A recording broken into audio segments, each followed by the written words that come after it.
ஐயா, விஜய் மாநாடு எப்படி நடந்தது? விஜயனுடைய அரசியல் எப்படி நீங்கள் பார்க்குறீங்க? விஜய் வந்தார். இதுக்கு முன்னாடி 200 கோடி 300 கோடி ரூபா சம்பளம் வாங்கிட்டு இருந்தார். அப்போவே மக்களுக்கு வந்து சமூக சேவை செஞ்சுருக்கலாம். அப்போவே 200 கோடி 300 கோடி ரூபா சம்பளம் வாங்கிட்டு இருக்கும்போதே மக்களுக்கு எதுவும் செய்யலை, அந்த உணர்வே இல்லை. இப்போ திடீர்னு வந்தால் அப்படி அரசியல் ஆரம்பித்தா அப்படி மாநாடு நடத்தினா அப்படி ஆளை காணாமல் போயிட்டா அப்படி.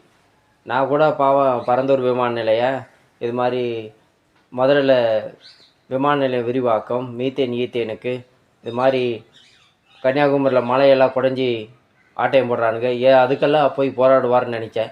அவர் உடனே மாநாடு முடித்த உடனே எல்லாம் கூட்டணிக்கு வர்றவங்களாம் வாங்க பெட்டியை இப்போ கொண்டாங்க அப்படின்னு சொல்லிட்டு மாநாடு முடித்த உடனே மக்கள் பணி செய்வார்னு நினச்சேன். அதுக்குள்ளே அவர் கிளம்பிட்டார். 69வது திரைப்படம் தயாரிக்க ஷூட்டிங்க்கு போயிட்டார். அதுக்கப்புறம் அடுத்த வருஷம் ஜூன் ஜூலையில் தான் வந்து மக்கள் களத்தில் இறங்க போகிறாராமா.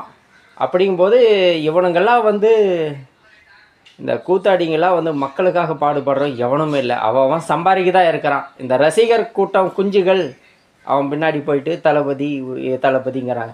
ரசிகர் கூட்ட குஞ்சுகளுக்கு சாப்பாட்டுக்கு வழி இருக்குதான்னு ஃபஸ்ட்டு அவங்க பார்க்க வேணும்.